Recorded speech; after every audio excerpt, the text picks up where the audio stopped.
નાવિક સ્વામીએ આવા ઉત્સર્ગો સહન કર્યા. આ બધું નોલેજ આપણને કોને આપ્યો છે? આ ગુરુ તત્વ થકી આપણને મળે છે કે અરિહંતની ઓળખાણ કરાવનાર જો કોઈ હોય તો આ ગુરુ તત્વ છે.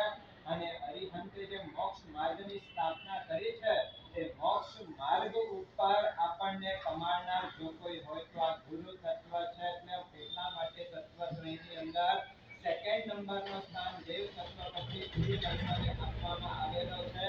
આજે ગુરુ તત્વની આરાધનાનો પ્રારંભ થાય છે. પહેલા 2 દિવસ આપણે દેવ તત્વની આરાધના કરી, એમાં આર્યન પદની આરાધના પૂરી થઈ, શુદ્ધ પદની આરાધના પૂરી થઈ. આજે આચાર્ય પદની આરાધના કરવા માટે જ્યારે આપણે તૈયાર થયા છીએ ત્યારે 2500 વર્ષના દીર્ઘકાળની અંદર ભગવાન મહાવીર સ્વામીના નિર્વાણ પછી આજે 2500 વર્ષ કરતા અધિક સમય પસાર થઈ ગયો છે.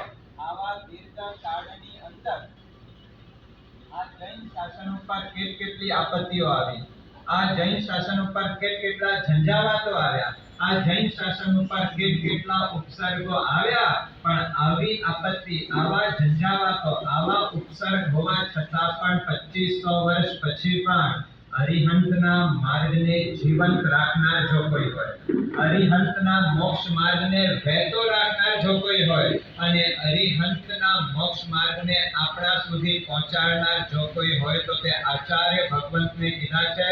આજે આચાર્ય આરાધના કરવા માટે જ્યારે આપણે તૈયાર થયા છીએ ત્યારે આજે એ બધા જ આચાર્ય ભગવંતોને માનસ મૃત્યુ ઉપર લાવવાના છે અને પ્રાર્થના કરવાની છે, મસ્તક ઝુકાવવાનું છે કે જો આપે આવા પુરુષાર્થ ન કર્યો હોત તો આજે અમને ભગવાનનું શાસન મળી શક્યો ન હોત. 2500 જો કોઈ પણ સંસ્થા હોય ને કેટલા વર્ષ ચાલે? 5, 10, 15, 25, 100, 200, 300 વર્ષ. આ તો 2500 વર્ષ પછી પણ આ ભગવાનની સંસ્થા ચાલી રહી છે. એની પાછળ જો કોઈનો મોટો મહત્વનો ફાળો હોય તો તે આચાર્ય ભગવંતનો બતાડવામાં આવેલો છે. આજે ત્રીજા દિવસે આચાર્ય પદની આરાધના કરવા માટે આપણે તૈયાર થયા છીએ. જો આચાર્ય અરિહંત માટે મોક્ષ માર્ગનું પ્રવર્તન કરવું અને જગતનું કલ્યાણ કરવું એમના માટે બહુ સહેલો છે. કારણ શું છે? તો અરિહંત પરમાત્મા પાસે તીર્થંકર નામ કર્મનો પ્રચંડ પુણ્યનો ઉદય હોય છે. એ અરિહંત પરમાત્માના સાનિધ્યમાં ઓછામાં ઓછા કરોડો દેવી દેવતાઓ સામાન્યપણે એ ભગવાન તીર્થંકરના સાનિધ્યની અંદર એ દેવતાઓ રહેતા હોય છે. અરિહંત પાસે સંભોસરનો બહુ મોટો પ્લેટફોર્મ છે અને એ બધાના આધારે એમના માટે જગતનું કલ્યાણ કરવું કે અરિહંત પરમાત્માનો તીર્થનું સ્થાપન કરવું એના માટે સહેલું છે. પણ આચાર્ય ભગવંત પાસે એવો કોઈ તીર્થંકર નામકરણનો પ્રચંડ પુણ્ય નથી. એ આચાર્ય ભગવંત પાસે કોઈ કરોડો દેવી દેવતાઓ એમના સાનિધ્યની અંદર રહેતા નથી. એ આચાર્ય ભગવંત પાસે એવા કોઈ સંવત્સરનો પ્લેટફોર્મ નથી. છતાં પણ જે કામ અરિહંત કરે છે એ જ કામ આચાર્ય ભગવંતો કરી બતાડતા હોય છે. એના માટે આચાર્ય ભગવંતને પોતાની સાધનાનો બળ કેટલો પ્રગટ કરવો પડતો હશે. એ માટે આચાર્ય ભગવંતને પોતાની આત્મિક શક્તિને કેટલી ખીલવવી પડતી હશે. એ માટે આચાર્યોને કેટલી ઉચ્ચ ભૂમિકા ઉપર પહોંચવું પડતું હશે ત્યારે જગતનું કલ્યાણનું કાર્ય કરી શકતા હોય છે. અરિહંત વંદનીય છે તો એની સાથે સાથે આચાર્ય પણ આપણા માટે એટલા જ વંદનીય બતાડે છે. શાસ્ત્રમાં લખ્યું છે કે તિથૈર સમો સૂર્ય. એક આચાર્ય કયા સરખા છે? કોની ઉપમા આપવામાં આવેલી છે? તો તિથૈર સમો સૂર્ય આચાર્ય તીર્થંકર સમાન છે. આ કલિયુગની અંદર પંચમ આરાની અંદર આપણને તીર્થંકરો નથી મળ્યા. આ કલિયુગની અંદર, કલિકાલની અંદર આપણને તીર્થંકરો નથી મળ્યા. કઈ વાંધો નહીં, પણ આવા કલિયુગની અંદર પણ કોઈ સુવિહિત આચાર્ય ભગવંતો પણ મળી જાય એ પણ આપણો જબરજસ્ત પુણ્યનો ઉદય કહેવાય. આપણે ત્યાં લખ્યું છે એક આચાર્યની આરાધના કરો અને એક તીર્થંકરની આરાધનાનો પુણ્ય કમાવો. શું કહે છે? આ પાંચમા આરાની અંદર, કલિયુગની અંદર તીર્થંકરો તો ગેરહાજર છે.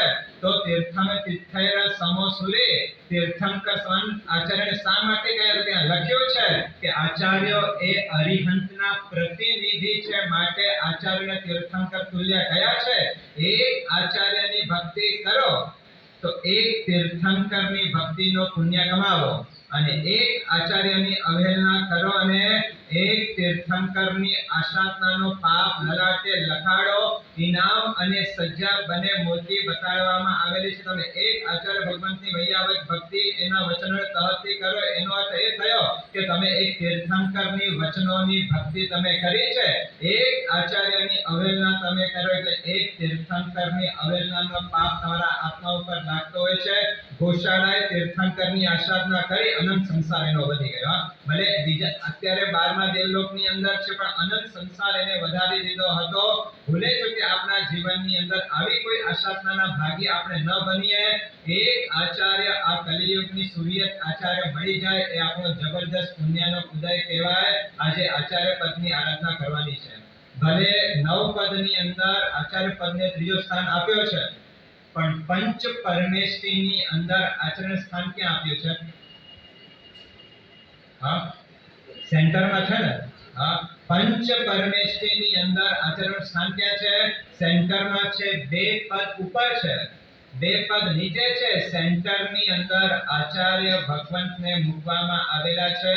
તીર્થંકરની ગેરહાજરીમાં ગણધર ભગવંતો, યુગ પ્રધાનો, ભાવાચાર્યો એ બધાનો સમાવેશ આચાર્ય પદની અંદર કરવામાં આવતો હોય છે.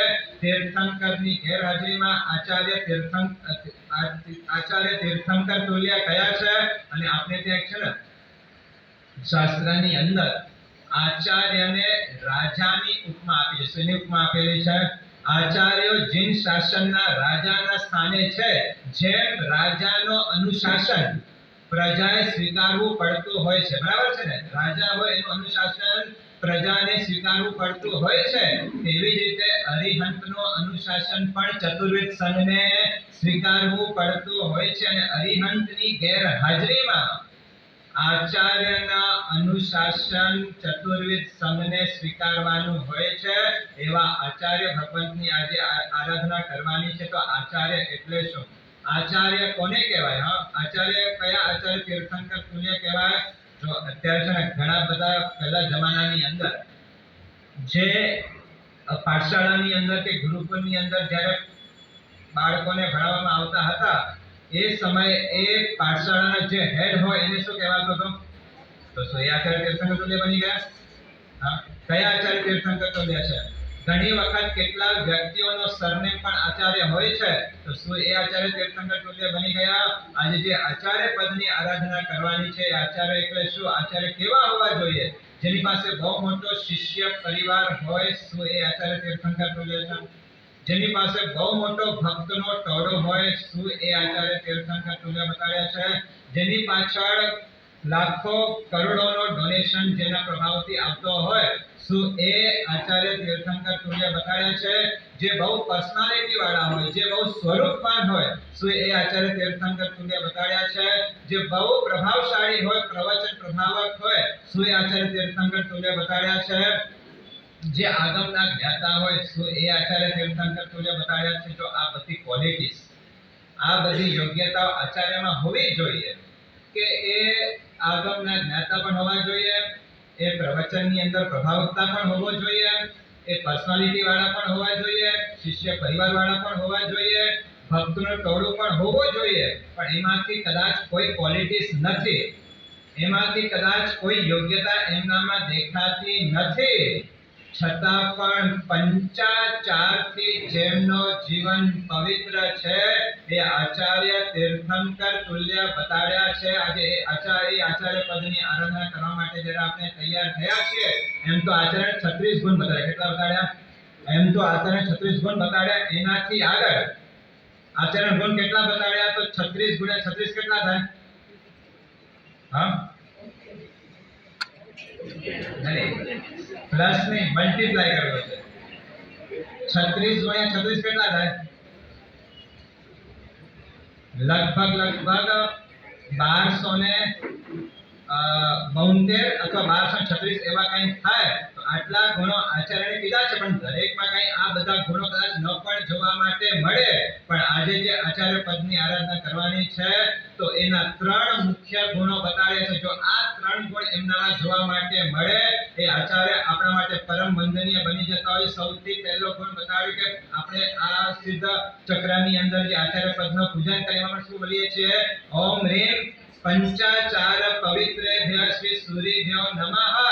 પહેલો ગુણ બતાડ્યો છે કે જે આત્મા પંચાચારથી જેમનો જીવન સમૃદ્ધ છે એ આચાર્ય આપણા માટે પરમ વંદનીય બની જતા હોય છે. બીજો ગુણ બતાડ્યો છે કે પરમાત્માના જે સિદ્ધાંતો છે એ પરમાત્માના સિદ્ધાંતોને શુદ્ધ પ્રરૂપના જે આત્માઓ કરતા હોય એ બીજા નંબરનો ગુણ આચાર્યનો બતાવ્યો છે કે પરમાત્માના વચનોના શુદ્ધ પ્રરૂપક હોય આ બીજો નંબરનો ગુણ. અને ત્રીજા નંબરનો ગુણ બતાવ્યો છે કે જે પરોપકાર કરવાની અંદર તત્પર હોય આ ત્રીજા નંબરનો ગુણ બતાવ્યો છે. આ ત્રણ ગુણ તમને જેની અંદર જોવા માટે મળે એ આચાર્ય આપણા માટે તીર્થંકર તુલ્ય બતાડ્યા છે. અને તમે જુઓ સિદ્ધ ચક્રની અંદર પણ આચાર્યને સ્થાન ક્યાં આપ્યું છે?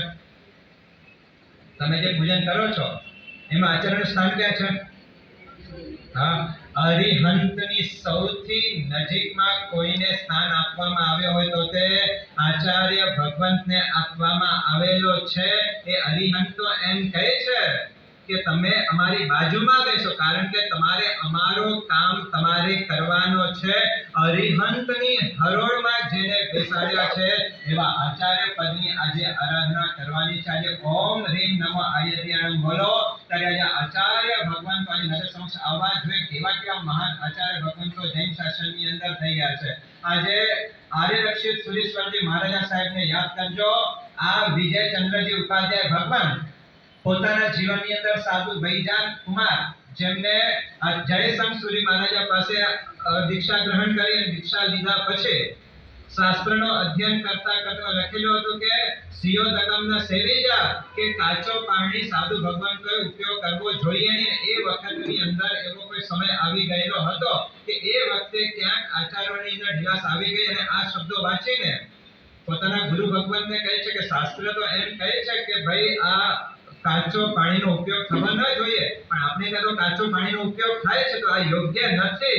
જો આપ આશીર્વાદ આપતા હો આજ્ઞા આપતા હો તો મારે શુદ્ધ ચારિત્રનું પાલન કરવું છે.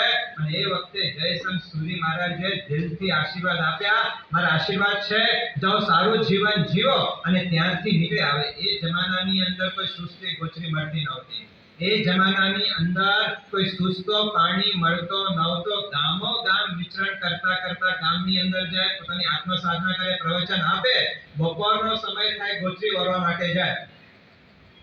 પણ જ્યાં ગોચરી વરવા માટે જાય ત્યાં સુસ્તી ગોચરી એમને મળે નહીં. ત્યાં દોષવાળી ગોચરી એમને મળે અને સંકલ્પ કરેલો કે ક્યાંય દોષવાળી ગોચરી હોય મારે લેવી નહીં. જો દોષ વિનાની ગોચરી મળશે તો જ મારે સ્વીકારવી છે.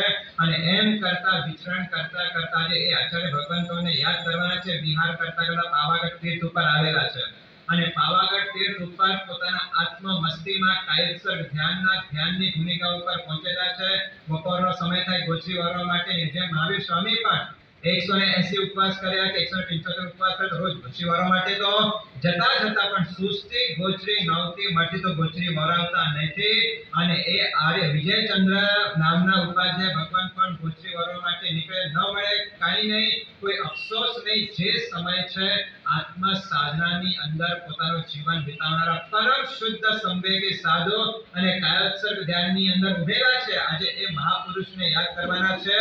30 દિવસ પસાર થઈ ચૂક્યા છે અને ક્યાંય ગોચરીનો લાભ મળ્યો નથી. અને એ વખતે ચક્રેશ્વરી દેવી સિમંદર સ્વામી પરમાત્માની દેશના શ્રવણ માટે જતા હતા અને ત્યાં જઈને એ ચક્રેશ્વરી દેવીએ સિમંદર સ્વામીને પ્રશ્ન પૂછ્યો કે અમે જે ભરત ક્ષેત્રની રક્ષા કરીએ છીએ, જે ભરત ક્ષેત્રમાં અમારો કાર્યક્ષેત્ર છે, એ ભરત ક્ષેત્રમાં એવા કોઈ સાધુ ભગવાન છે કે જે આગમના અનુસાર પોતાનું જીવન જીવતા હોય? આ પ્રશ્ન કોને કર્યો છે? ચક્રેશ્વરી એટલે કે ઋષભદેવ પરમાત્માના અધિષ્ઠાયિકા દેવી, શાસનના સામ્રાજ્ઞી એવી મહાદેવી અને પરમ સંકિતધારી એવી. જો તમે આજે પણ શત્રુંજય તીર્થની અંદર જાઓ ને તો ત્યાં કપડ યક્ષનું આ પૂજન કરો છો. એની સાથે સાથે ચક્રેશ્વરી દેવી ક્યાં છે? શાંતિનાથ પરમાત્માનો જ્યાં બીજો ચૈત્યયજ્ઞ કરીએ છીએ એની નીચે એક અદ્ભુત પ્રભાવશાળી એવા ચક્રેશ્વરી દેવી આખા શાસનના સામ્રાજ્ઞી છે એવા ચક્રેશ્વરી દેવીએ સિમંદર સ્વામીને પ્રશ્ન પૂછ્યો કે એવા કોઈ સાધુ ભગવાન અમારા ભારત ક્ષેત્રની અંદર છે, અમારે એને વંદન કરવા છે. અને એ વખતે અત્યારે વર્તમાન વિચરતા માલદીવ ક્ષેત્રની અંદર તીર્થંકર એવા સિમંદર સ્વામી ભગવાને કીધું કે પાવાગઢ તીર્થ ઉપર જાઓ, ત્યાં વિજયચંદ્ર નામના ઉપાધ્યાય ભગવાન છે, એ આગમના વિધિ માર્ગ પ્રમાણે પોતાનું જીવન જીવી રહ્યા છે. મહાન સાધક છે, બહુ સાચા સારા સાધુ ભગવાન છે. કોની પ્રશંસા કરી છે? સિમંદર સ્વામી જેવા તીર્થંકર પરમાત્મા જે આર્ય રક્ષિત સુરેશ્વરજી મહારાજા સાહેબની પ્રશંસા કરતા હોય, આજે ઓમ રીમ નમો આયરિયાણમ બોલો, ત્યારે એ આર્ય રક્ષિત સુરેશ્વરજી મહારાજા સાહેબ સમક્ષ લાવજો કે રોજ ગોચરી વિહાર કરતા કરતા પણ ગોચરી નથી મળતી, છતાં પણ મનની અંદર કોઈ વિલાસ નહીં, કોઈ હતાશા નહીં, બસ લેવી હોય તો મારે સુસ્તી ગોચરી લેવી. આવા શુદ્ધ માર્ગના પ્રરૂપક એવા આજે આચાર્ય ભગવંતને યાદ કરજો. ઓમ રીમ નમો આયર્યાણમ બોલો. ભગવાન મહાવીર સ્વામીએ કોની પ્રશંસા કરી હતી 12 પરસોદાની અંદર? પુણ્ય શ્રાવકની. કોની કરી હતી? પુણ્ય શ્રાવકની પ્રશંસા કરી હતી. જ્યારે અંબટ નામના શ્રાવક જ્યારે રાજગૃહની અંદર જતા હતા ત્યારે પૂછ્યું કે મારા લાયક કામકાજ છે, તો શું કીધું એમણે? માંગ્યું છે સુલસાને ધર્મલાભ આપજો. પરસોદાની વચ્ચે જે મહાપુરુષોના નામ તીર્થંકર સ્વયં લેતા હોય, એ મહાપુરુષો કઈ ભૂમિકા ઉપર પહોંચેલા હશે, આજે એ મહાપુરુષને યાદ કરજો. આર્ય રક્ષિત સુરેશ્વરજી મહારાજા સાહેબ સિમંદર સ્વામી જેમની પ્રશંસા કરતા હોય, અનુમોદના કરતા હોય, એવા અચલ ગચ્છના આદ્ય પ્રવર્તક એવા એ આર્ય રક્ષિત સુરેશ્વરજી મહારાજ સાહેબને આજે યાદ કરજો. શું શાસનની પ્રભાવના કરી છે, શું એને પોતાનું સંયમ જીવનનો પાલન કરેલો છે. એક સાથે 14 જિનાલયોની એક મૃત ઉપર પ્રતિષ્ઠા કરનાર આ જગતની અંદર કોઈ આચાર્ય હોય તો એક માત્ર એ આર્ય રક્ષિત સુરેશ્વરજી મહારાજા સાહેબ. શું એમની સાધનાનો બળ હશે? શક્ય છે એક સમય ઉપર એક જગ્યા ઉપર રહીને 14 જિનાની પ્રતિષ્ઠા કરવી? એ શક્ય છે? એ કેવી શક્તિઓ એમને પ્રગટ કરેલી હશે, કેવી આત્મિક શક્તિઓ એમને ખીલવી હશે. આજે આચાર્ય ભગવંતોને યાદ કરવાના છે. એક સાથે કોઈ શ્રેષ્ઠ મુહૂર્ત હશે, કોઈ વિશેષ પ્રકારનો મુહૂર્ત આવતો હશે અને બધા સંઘોએ નક્કી કર્યું તમારે આ જ મુહૂર્તની અંદર પ્રતિષ્ઠા કરવી છે. એક સંઘ આવે કે સાહેબ અમારા દેરાસરની પ્રતિષ્ઠામાં આ પધારજો, બીજો સંઘ આવે અમારા એ દેરાસરની પ્રતિષ્ઠા પહોંચે ક્યાં? પોતે એક જ વ્યક્તિ છે, છતાં પણ પોતાની વિશિષ્ટ શક્તિના કારણે એક સાથે 14 જિનાલયોની પ્રતિષ્ઠા કરનાર એવા આચાર્ય ભગવાન આર્ય રક્ષિત સુરેશ્વરજી મહારાજ સાહેબને આજે યાદ કરીને પોતાનો જીવનનું સમર્પણ કર્યું કે આવા મહાન આત્માઓ આચાર્ય આવ્યા ત્યારે તો સંઘોની ઉન્નતિ અને આ 2500 વર્ષ પછી પણ ભગવાનનું શાસન મળ્યું છે. આવા બધા મહાપુરુષોના કારણે આજે એમને યાદ કરીને ચરણોમાં મસ્તક ઝુકાવજો. પંચાચાર પવિત્રેભ્ય શ્રી સૂર્યભ્યો નમઃ. આવા મહાન આચાર્ય ભગવાન આર્ય સુરેશ્વરજી મહારાજ આપણને મળ્યા છે. આજે એ મહાપુરુષને યાદ કરજો. એક સાથે 7,000 પ્રતિમાઓની એક સાથે અંજન શલાકા કરનાર આ વિશ્વની અંદર જો કોઈ મહાપુરુષ હોય તો એકમાત્ર અચલ ગચ્છના આચાર્ય ભગવાન રત્નસાગર સુરેશ્વરજી મહારાજ સાહેબ. એક સાથે કેટલી પ્રતિમાઓ?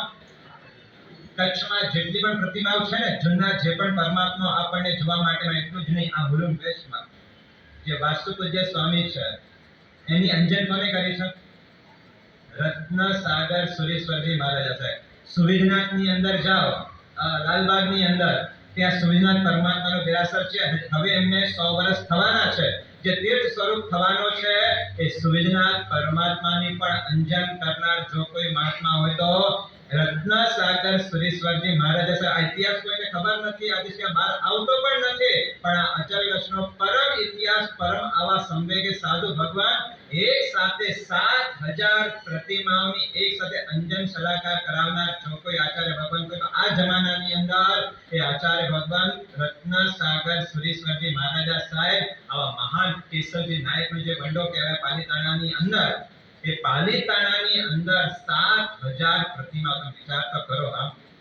આવો ઇતિહાસ તમે ક્યાંય સાંભળ્યો નહીં હોય, આવા ઇતિહાસ સર્જન કરવાની દરેકની તક મળતી નથી, પણ આવા કોઈ શુદ્ધ આચાર્ય ભગવંતો એક સાથે 7,000 100 પ્રતિમા કે 200 પ્રતિમાની પણ અંજન કરવી હોય ને તો કેટલો સમય લાગી જાય.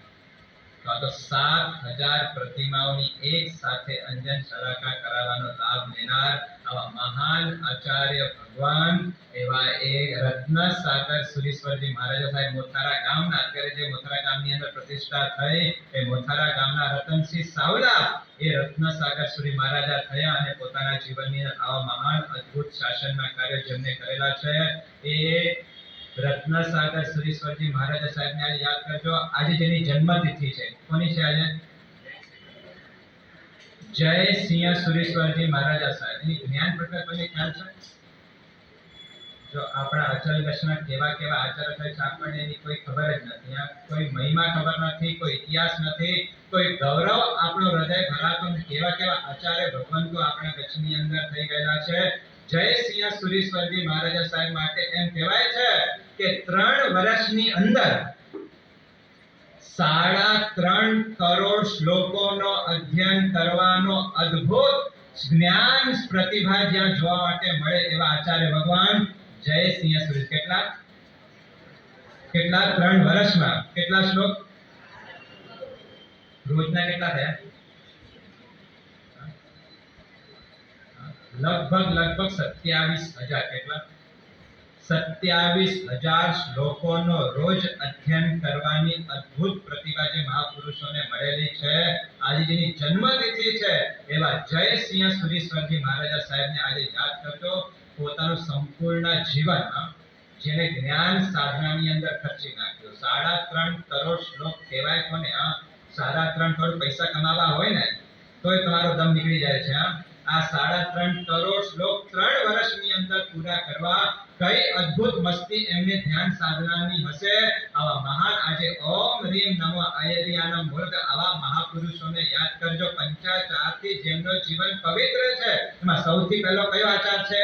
જ્ઞાનાચાર. જ્ઞાનાચારનો વિશિષ્ટ સયોક્ષમ. અને આ જયસિંહ સુરી ક્યારે થાય ખબર છે તમને? ક્યારે એનો સમય ક્યારે છે? જ્યારે હેમચંદ્ર સુરી મહારાજ વગેરે આચાર્ય ભગવંતો હતા એવા સમયની અંદર આર્યરક્ષિત સુરીશ્વરજી મહારાજા સાહેબ જયસિંહ સુરીશ્વરજી મહારાજ એક વાત આવે છે કે દિગંબરના એક આચાર્ય, એટલે એ સમયની અંદર વાદનો બહુ મહત્વ હતો. અને રાજા કોને મહત્વ આપે? જેની પાસે જ્ઞાનનો ખજાનો હોય એને મહત્વ આપે. એ વખતે દિગંબરનો ખૂબ જોર ચાલતો હતો. અને એક દિગંબરના આચાર્ય એ કુમારપાળ મહારાજા કે સિદ્ધરાજ જયસિંહ બેમાંથી એક રાજાની પાસે આવ્યા અને પોતાનો મત પ્રસ્થાપિત કરે છે કે જો આ મારો મત છે, કોઈને પણ આ વાતનો ખંડન કરવું તો સામે આવી જાય. અને એક બાજુ દિગંબર આચાર્ય છે, બીજા બાજુ શ્વેતાંબર આચાર્યમાં કલિકા સર્વને હેમચંદ્ર સુરી મહારાજ પોતે છે. એમને થયું કે આ દિગંબર આચાર્યને આપણે હરાવી નહીં શકીએ. કારણ માત્ર જ્ઞાની નથી, માત્ર વિદ્વાન નથી, પણ મંત્રના વેતા પણ છે. આપણે એકલા નહીં પહોંચી શકીએ. કોણ વિચારે છે? કલિકા સર્વને હેમચંદ્ર સુરી વિચાર છે કે આપણે એકલા નહીં પહોંચી શકીએ. ત્યારે કુમારપાળ મહારાજાને કહે છે એક કામ કરો, એ આર્યક્ષ સુરીના જે શિષ્ય છે એ જયસિંહ સુરીને વિનંતી કરો કે આ વાદની અંદર પાર્ટિસિપેટ કરે. અને જયસિંહ સુરી મહારાજને બહુમાનપૂર્વક બોલાવવામાં આવ્યા. અને એ દિગંબરાચાર્ય કોઈ એવી સાધનાઓ કરે કે સરસ્વતી એવો કોઈને વરદાન આપેલો હતો કે કોઈ પણ વાદી આવે એને પરાસ્ત ન કરી શકે એવો વરદાન દિગંબરના આચાર્ય પ્રાપ્ત કરેલો. અને ત્યાં નિયમ એવો મૂક્યો હતો, મને લાગે છે કે જે પંથ એ વાદની અંદર જીતે તો પ્રજાએ એ પંથ સ્વીકારી લેવો જોઈએ, એ વચનોને સ્વીકારી લે. આખા જીન શાસ્ત્રની એક શુદ્ધ પ્રરૂપના ઉપર એક આઘાત લાગવાની જ્યાં શક્યતા રહેલી છે. એ વખતે જે દિગંબરાચાર્યને કોઈ સરસ્વતી દેવીએ વરદાન આપેલો કે જ્યાં સુધી હું છું ત્યાં સુધી કોઈ પરાસ્ત નહીં કરી. શું કરે? વાદ કરે ને એટલે શું કરે? આગળ ઘડો રાખે અને ઘડાની અંદર સરસ્વતીને ત્યાં ઉતારે, અવતરણ કરે. એટલે બોલે કોણ? આચાર્યને પણ બોલે કોણ? સરસ્વતી દેવી બોલે. આ વાતની મને ખબર પડતી નથી, પણ આ જયસિંહ સુરી પરમ મંત્રના વેતા પરમ મંત્રના સાધક એવા એ જયસિંહ સુરી મહારાજને કહ્યું કે 6 મહિના પસાર થઈ ગયા છે, કોઈ રિઝલ્ટ આવતો નથી, પણ પોતાની સાધનાનો ત્યાં ઉપયોગ મૂક્યો અને જોયો કે જ્યાં સુધી આ ઘડો સલામત હશે ત્યાં સુધી આપણે જીતી શકીએ. ગમે એટલો આપણે વાત કરીએ, સરસ્વતીને કોણ જીતી શકશે? બધા વાત ચાલશે, કંઈ થતું નથી, પણ 6 મહિના પછી એને ખબર પડી કે આનું કારણ આ છે કે જવાબ તો સરસ્વતી દેવી આપે છે. અને જ્યાં સુધી ઘડો સલામત છે ત્યાં સુધી આ દિગંબર આચાર્ય સલામત છે. જેવો ઘડો ફૂટ્યો એટલે આચાર્યની તાકાત ખતમ થશે. કે શું થયું? જ્યારે વાત ચાલતો હતો ત્યારે એક બાળક તૈયાર કરવામાં આવ્યો અને બાળકને કહેવામાં આવ્યો કે જ્યારે વાત ચાલે ત્યારે હરેક કરીને તારે આવવાનું અને ઘડાને તોડી નાખવાના. જ્યાં ઘડો તૂટ્યો સરસ્વતી ત્યાંથી તો નીકળી ગયા અને એ વાઘની અંદર શ્વેતાંબર મતનો વિજય પ્રાપ્ત થયો છે. આવા જૈન શાસનની જાવ જલાને ટકાવી રાખવા માટે આ મહાપુરુષોએ આવી સાધના કરી છે. આજે ઓમ રીમ નમઃ આયર્યાનો બોલો જાય હરિયાનું હોય અનેક લક્ષ્ય પ્રતિબોધકનો બિરુદ જેને આપવામાં આવ્યું છે એવા જયસિંહ સુરીશ્વરજી મહારાજ સાહેબ અનેક લાખો ક્ષત્રિયોને જૈન ધર્મની અંદર સ્થિર કરવાનું કામ જો કોઈએ કર્યો હોય તો એ જયસિંહ સુરીશ્વરજી મહારાજ સાહેબે કરેલો છે. આજે મહાપુરુષને યાદ કરજો. આ ઉપકાર એમને આપણા ઉપર ન કર્યો હોત તો હજે પણ આપણે ઠકરાઈ હોત. પણ સમજાય, કચ્છમાં જે ઠકરાઈ કહેવાય ને એ ભૂમિકા ઉપર આપણે હોત, પણ આ મહાપુરુષોએ આ પોતાની સાધનાનો પ્રયોગ કરીને આપણા જેવા આત્માઓને પણ જૈન ધર્મની અંદર વાળીને મોક્ષ માર્ગ આપવાનું કામ કર્યો છે. ઓમ રીમ નમઃ આયર્યાનો બોલો. આવા બધા મહાપુરુષોને યાદ કરીને મસ્તક ઝુકાવજો કે આ મહાપુરુષોએ આવા જો ઉપકાર ન કર્યો હોત તો આપણી દશા શું થઈ હોત. આવા આજે આચાર્ય પદની આરાધના કરતા કરતા એક યોગ્ય વ્યક્તિ જો આચાર્ય પદ ઉપર આવી જાય આખા જૈન શાસનનો જય જયકાર થઈ જાય. અને એક અયોગ્ય વ્યક્તિ જો આ પદ ઉપર આવી જાય તો આખા જૈન શાસનનો ભયંકર નુકસાન થયા વિના રહે. માટે પ્રાચીન કાળથી એક પરંપરા હતી કે યોગ્ય વ્યક્તિને જ આચાર્ય પદવી આપવી. એક આચાર્ય શાસનમાં ન હોય તો હજી ચાલે, પણ અયોગ્ય વ્યક્તિ જો ઘૂસી આવતો હોય તો બિલકુલ ન ચાલે. અને આવી કોઈ પરિસ્થિતિનું નિર્માણ થાય એ વખતે સુવિદ આચાર્ય ભગવંતોએ પોતાના પ્રાણના બલિદાન આપ્યા છે. ઇતિહાસ સાક્ષી પૂરે છે. આજથી 900 વર્ષ પહેલાનો ઇતિહાસ એમ કહે છે કે આચાર્ય ભગવંત હેમચંદ્ર સુરીશ્વરજી મહારાજ સાહેબ જ્યારે પોતાનું શાસન ચલાવી રહ્યા હતા એ હેમચંદ્ર સુરી મહારાજ શિષ્ય હતા રામચંદ્ર સુરી નામના આચાર્ય ભગવાન. એ રામચંદ્ર સુરી મહારાજના આચાર્ય ભગવંત એક શિષ્ય હતા બાલચંદ્ર મુનિ. તે બાલચંદ્ર મુનિમાં યોગ્યતા નહોતી પણ મહત્વાકાંક્ષાઓ ઘણી હતી. એમને આચાર્ય બનવું હતું. અને જેને આચાર્ય બનવાની ઈચ્છા જાગે તે આચાર્ય બનવા માટે અયોગ્ય ઠરે છે. આ સમજાય છે? જેને આચાર્ય બનવું છે એ આચાર્ય બનવા માટે અયોગ્ય કહેવાય છે. અને જ્યારે પોતાના દાદા ગુરુ હેમચંદ્ર સુરી મહારાજ બેઠા હતા એ જ વખતે તેને હિલચાલ શરૂ કરી, ખટપટો શરૂ કરી છે. આચાર્ય બનવા માટેના જે પેંતરા રચવા છે, પેંતરા રચે છે પોતાના દાદા ગુરુ બેઠા છે એની હાજરીમાં.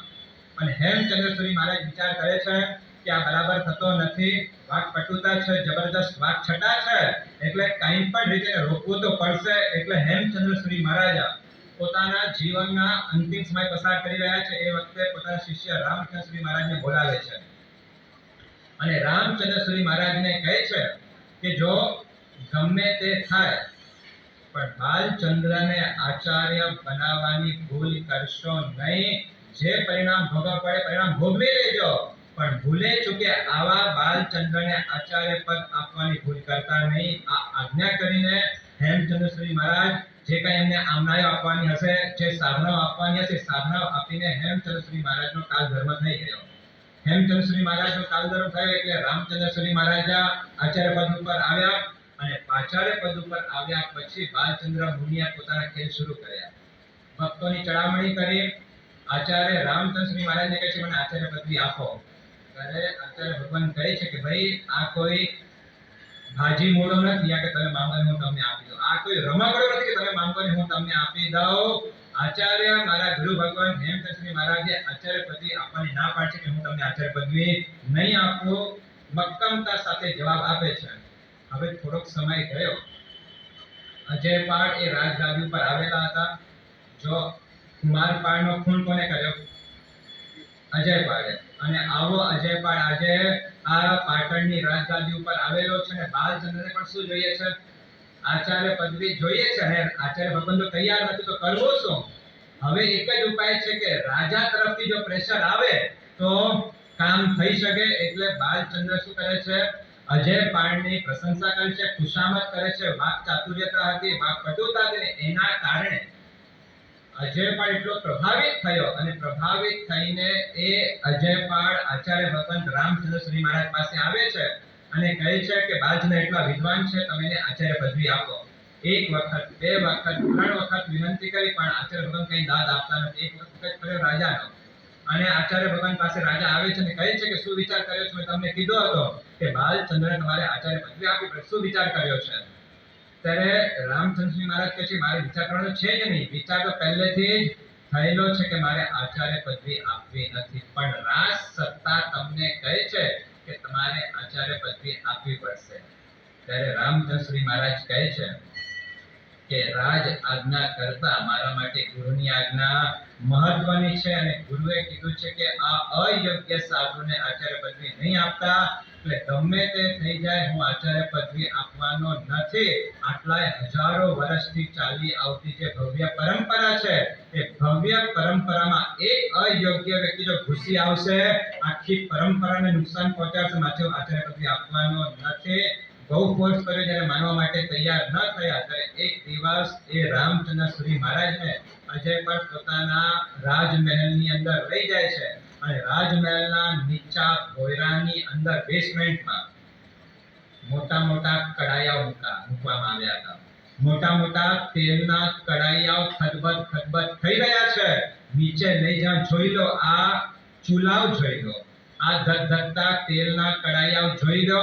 તમારી પાસે બે વિકલ્પ છે, કાં તમે બાલચંદ્રને આચાર્ય પદવી આપવા માટે તૈયાર થઈ જાઓ અને કાં તો આ ધગધગતા તેલની અંદર ભજીયાની જેમ તરાઈ જવા માટે તૈયાર થઈ જાઓ. બેમાં તમારે એક ઓપ્શન ચૂઝ કરવાનો છે. 24 કલાક તમારી પાસે છે, જે વિચાર કરવો એ વિચાર કરી લેજો. અને આ જે સમાચાર બહાર નીકળે, આખા જૈન સમયની અંદર હાહાકાર મચી ગયેલો છે.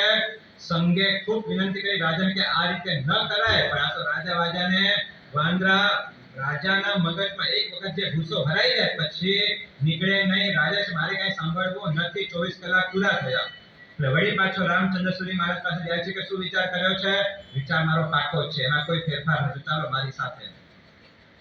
અને એમને હાથ પકડીને ઉપાશ્રયમાંથી રાજમહેલના ભોયરામાં લઈ જવામાં આવે છે.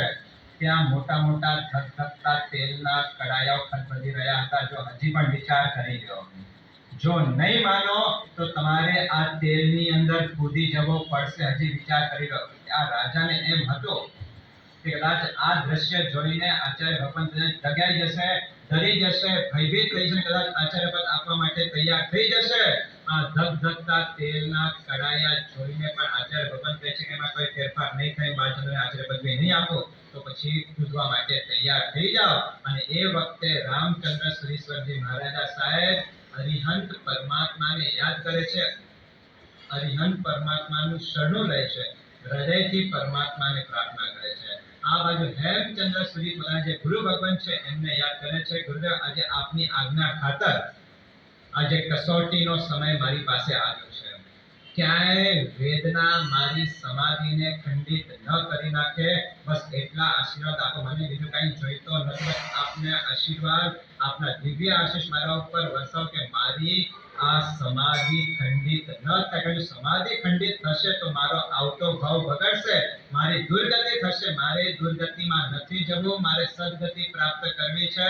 અને ઓમ રીમ નમો અરિહંતાણમ બોલતા એ રામચંદ્ર શ્રીશ્વરસિંહ મહારાજા સાહેબ એ ધગધગતા તેલના કડાયાની અંદર કૂદી પડે છે અને ભજીયાની જેમ તરાઈ જાય છે. મહાન આચાર્ય ભગવંતનો એક ભોગ લેવાઈ ગયો. આજે ઓમ રીમ નમો આર્યજ્ઞાનમ બોલો. અને આ મહાપુરુષને યાદ કરજો. એક અયોગ્ય વ્યક્તિ ન આવી જાય એના માટે આચાર્ય કોને કહેવાય? અવસરે પોતાની પ્રાણની બાજી લગાડી દે એ આચાર્ય કહેવાય. પોતાની જાતને ઘસી નાખવાની તૈયારી જેની હોય એ આચાર્ય કહેવાય. અને એક ખોટો માણસ આ પદ ઉપર ન આવે ત્યારે આ સુવિહિત આચાર્ય ભગવંતે ધગધગતા તેલના કડાયાની અંદર કૂદી જઈને પોતાના પ્રાણનો બલિદાન આપીને આ જીન શાસનને જળહળતો રાખ્યો છે. આ એક દ્રષ્ટાંત આચાર્ય પદનો કેટલો મહત્વ છે કહેવા માટે બહુ સમર્થ છે.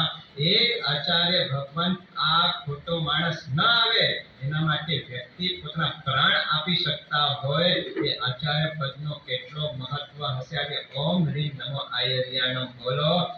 મહાન આચાર્ય ભગવંતને યાદ કરજો કે ધગધગતા તેલના કડાયાની અંદર જીવતે જીવતા એમાં કૂદી પડવું, એમાં ભજીયાની જેમ તરાઈ જવું અને છતાં પણ પોતાની આત્મ મસ્તીમાં ક્યાંય ખંડિત ન થવું, આવી અદ્ભુત સાધના કરનારા આવા મહાન આચાર્ય ભગવંતોને આજે યાદ કરીને આવા મહાન આચાર્ય ભગવંતોની ભેટ આ જૈન શાસનને મળેલી છે. એક એક આચાર્ય ભગવંતોને આજે યાદ કરતા જાઓ અને મસ્તક ઝુકાવતા જાઓ. વંદનાતે પાપ નિકંદના. આપણે બીજું શું કરી શકવાના છીએ? માત્ર વંદના કરી શકીએ એમ છે. આવા મહાન આચાર્ય ભગવંતોને આજે આપણે વંદના કરીએ. આજે ગુણસાગર સુરી મહારાજને યાદ કરજો. એ સમયની અંદર કચ્છી સમાજ પાસે એવી કોઈ સંપત્તિ નહોતી.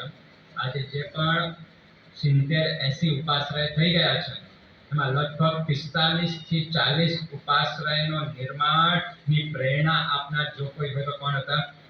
આચાર્ય ગુણસાગર સુરીશ્વરજી મહારાજ સાહેબ. એ વખતે પૈસો નહોતો પણ એને ખબર હતી કે જો સ્થાન નહીં હોય તો લોકો આરાધનાથી વંચિત રહેશે.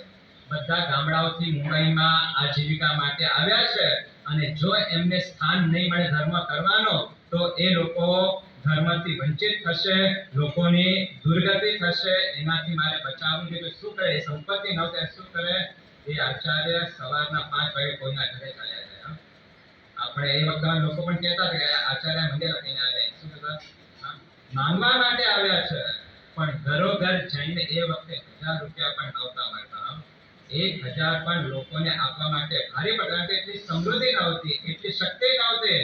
પણ એક એક ઘરોની અંદર જઈને આ મહાપુરુષોએ આ ઉપાશ્રય નિર્માણ માટે જે પુરુષાર્થ કર્યા છે એના ફળ આજે આપણે ચાખી રહ્યા છીએ. કેટલા ઉપાશ્રય નિર્માણ થઈ ચૂક્યા છે, કેટલા સ્થાનો આજે આપણી પાસે તૈયાર થયા છે. એની પાછળનું કારણ આ આચાર્ય ભગવંતનો પુરુષાર્થ છે. પોતે પંચાચારનું પાલન કરે અને સકળ સમને પંચાચારનું પાલન કરાવે એનું નામ છે આચાર્ય ભગવંતો.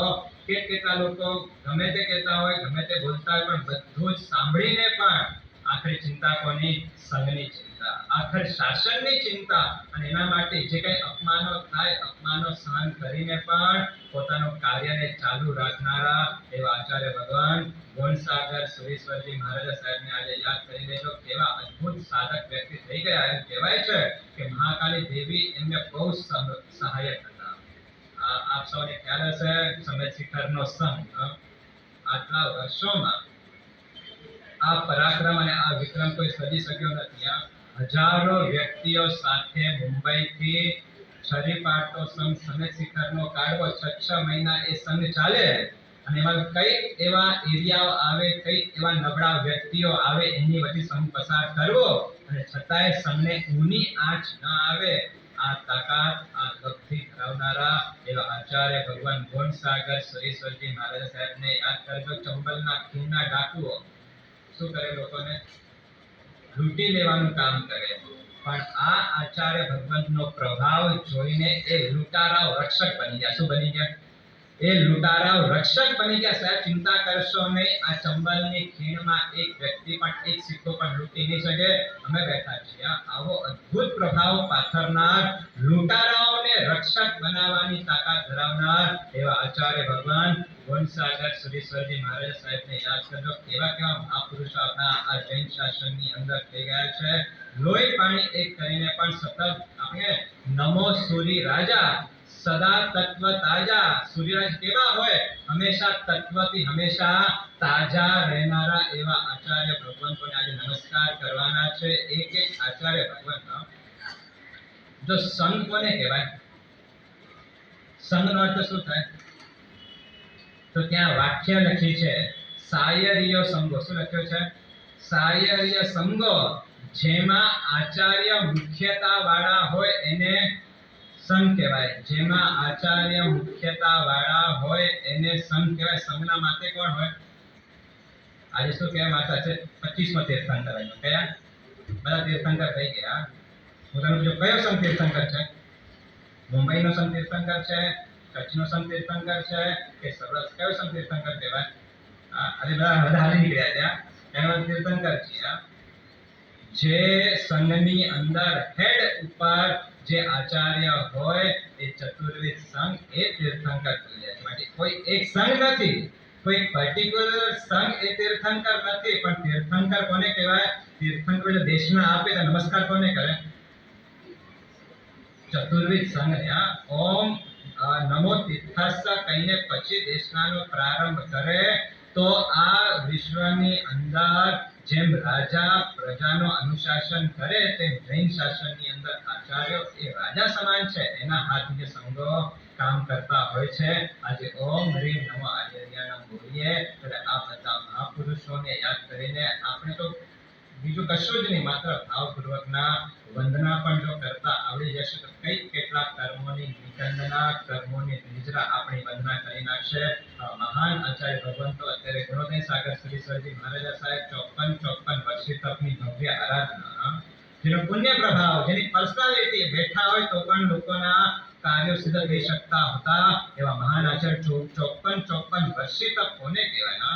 એક ઉપવાસ પણ આપણા માટે બહુ ભારે પડે છે. બહુ મુશ્કેલીથી એ દિવસ પસાર થાય છતાં આવા ઉપવાસોની વચ્ચે પણ ક્યાંક વિહારો, ક્યાંક ફંક્શનની અંદર દિશા પ્રદાન કરવાની, સંઘોની જવાબદારી એ બધું વહન કરતા 54 વર્ષથી વર્ષી તપની આરાધના કરીને એક અદ્ભુત એક વિક્રમ સર્જીને અટલ દક્ષને જેને આટલો મહત્વ પ્રદાન કર્યો છે એવા આચાર્ય ભગવાન ગુણોદય સાગર શ્રી મહારાજને યાદ કરજો. કલાપ્રદ સાગર શ્રી મહારાજા પણ પોતાના જીવન કઈક કેટલા શાસનના કાર્યો કરતા પોતાનું જીવન પવિત્ર બનાવી રહ્યા છે. અત્યારે ઉલટ સંઘની અંદર વિરાજમાન આચાર્ય ભગવાન અજોડ શાસન પ્રભાવક કવિન્દ્ર સાગર સુરેશ્વરજી મહારાજા સાહેબ જો એક તમે જોઈ શકો છો, એક આચાર્ય ભગવંતનો 25મો વર્ષી તપ અને આખો સંઘ એની અંદર જોડાઈ ગયો છે. આચાર્યનું કામ શું હોય? આરાધકોને ધર્મ માર્ગની અંદર જોડવો. આજે એ આચાર્ય ભગવંતના વર્ષી તપના નિમિત્તે કેટલા આરાધક અત્યાર સુધીમાં 700 થી 800 જેટલા આરાધકોએ વર્ષી તપ પકડ્યા છે. એનો અર્થ એ થાય કે એ 1 વર્ષ સુધી તો ધર્મ આરાધનાની અંદર જોડાઈ ગયા. આવો અદ્ભુત કાર્ય ગઈકાલે પ્રેમચંદ્રભાઈ કહેતા હતા કે અત્યારે એટલા વર્ષ તક બુલુન ઈસ્ટની અંદર છે તો કદાચ આંબીલો વધારે નહીં થયા પણ છતાં પણ ડબલ સેન્ચુરી સુધી એ આરાધકો એંગલ સુધી પહોંચી શકતા હોય. આ બધો પ્રભાવ આચાર્ય ભગવંતોનો દેવગુરુ ધર્મનો પ્રભાવ હોય તો જ આ બધો શક્ય બની શકતો હોય છે. બસ આપણા જીવનમાં આવા મહાન આચાર્ય ભગવંતો આપણને મળ્યા છે. એક આચાર્યની આરાધના ઇક્વલ ટુ તીર્થંકરની આરાધના છે. આ વચનને નજર સમક્ષ રાખીને અને આપણે ત્યાં શાસ્ત્રમાં લખ્યું છે કે તમારે કોઈ પણ વિશિષ્ટ આરાધના કરવી હોય, તમારે કોઈ પણ વ્રતોનો સ્વીકાર કરવો હોય, તમારે કોઈ પણ પ્રતિજ્ઞા નિર્ણય કોની પાસે લેવી તો શાસ્ત્રો એમ કહે છે કે કોઈ પણ તમારે ધર્મ આરાધના કરવી છે, વિશિષ્ટ આરાધના કરવી છે, વ્રતોનો સ્વીકાર કરવો છે તો આચાર્ય ભગવંતના સાનિધ્યની અંદર રહીને એ આરાધના વ્રતોનો સ્વીકાર કરો. શા માટે? તો ત્યાં કારણ બતાવ્યું છે કે આચાર્ય ભગવંતની નિશ્રામાં તમે કોઈ પણ આરાધના કરો, સુકૃત કરો, તમે વ્રત નિયમ લો તો શું થાય કે એ વ્રત નિયમ લેતી વખતે જે કોઈ વિઘ્નો આવતા હોય એ આચાર્ય ભગવંતના પ્રભાવથી એ વિઘ્ન દૂર થઈ જાય. એટલા માટે આપણે ત્યાં લખ્યું છે કે કોઈ પણ સારા કાર્યો, એમાં યશોવિજયજી મહારાજે પંચ પરમેશ્વરી ગીતામાં લખ્યું છે કે તમારે કોઈ પણ સુકૃતિ આરાધના કરવી તો ક્યાં કરવી? તો એનો ત્યાં જવાબ આપ્યો છે કે આયર્ય આણા વિના ન ફળે વિદ્યામંત. શું લખ્યું છે? આયર્ય આણા વિના ન ફળે વિદ્યામંત. આયર્ય ઉપદિશે સિદ્ધિ લહી જે તંત આયર્ય ઉપદેશે. સિદ્ધિ લહી જે તંત એટલે કે જ્યાં પણ તમારે કોઈ વિદ્યા લેવી છે, તમારે કોઈ આણા લેવી છે, તમારે કોઈ વ્રત લેવો છે, તો કોની પાસે લેવો? આચાર્ય ભગવંતોની પાસે. આયર્ય ઉપદેશે સિદ્ધિ લહી જે તંત, એ આત્માને એ આરાધનાની સિદ્ધિ પ્રાપ્ત થતી હોય છે. તો આવા આચાર્ય પદની આજે આરાધના કરવાનો અવસર આવ્યો છે. દરેકે દરેક આચાર્ય ભગવંતોને ભાવપૂર્વક નમસ્કાર કરતા કરતા આપણા જીવનની અંદર એવા કોઈ ભાવધારામાં જઈએ કે સાધુ ભગવંત હોય તો સાધુ ભગવંત પોતાના આચારમાં સ્થિર બને, શ્રાવક હોય તો શ્રાવક પોતાના આચારમાં સ્થિર બને. આ ભાવના સાથે આજે આચાર્ય પદની આરાધના કરવાની છે. જો આચાર્યની ઈચ્છા થાય અને આચાર્ય પદવી લે એ અલગ વાત છે. ઈચ્છા વિના સામેથી સંગ અને ગુરુ ભગવંત આચાર્ય પદ આપે એનો મહત્વ અલગ બની જતો હોય છે. આચાર્ય ભગવંત કવિન્દ્ર સાગર સુરી સ્વામી મહારાજ સાહેબે ક્યારે માંગ્યો નથી, પણ સ્વયં ભણોદય સાગર સુરી મહારાજને સંગોએ વિનંતી કરી કે હવે એ ઘણી ભગવંત આટલા યોગ્યતા પ્રાપ્ત કરી ચૂક્યા છે, પ્રભાવિત થઈ ચૂક્યા છે, હવે આપ એમને આચાર્ય પદવી આપો. એ સંગોની વિનંતીને માન આપીને આચાર્ય ભગવંત ભણોદય સાગર સુરીશ્વરજી મહારાજ સાહેબે આચાર્ય પદ પ્રદાન કર્યું છે.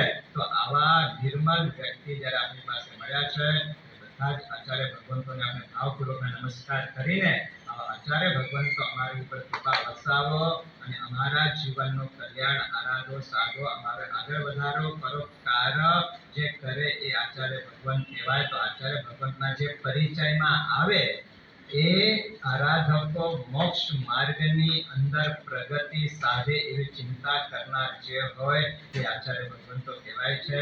એ આચાર્ય ભગવંતના ચરણોમાં ભાવપૂર્વકના નમસ્કાર કરીને એ બધા જ આચાર્ય ભગવંતોને આપણે ખૂબ ખૂબ વંદનાઓ કરીએ. અને આવા મહાન વિભૂતિ, મહાન ભેટ આપણે બધાને મળેલી છે.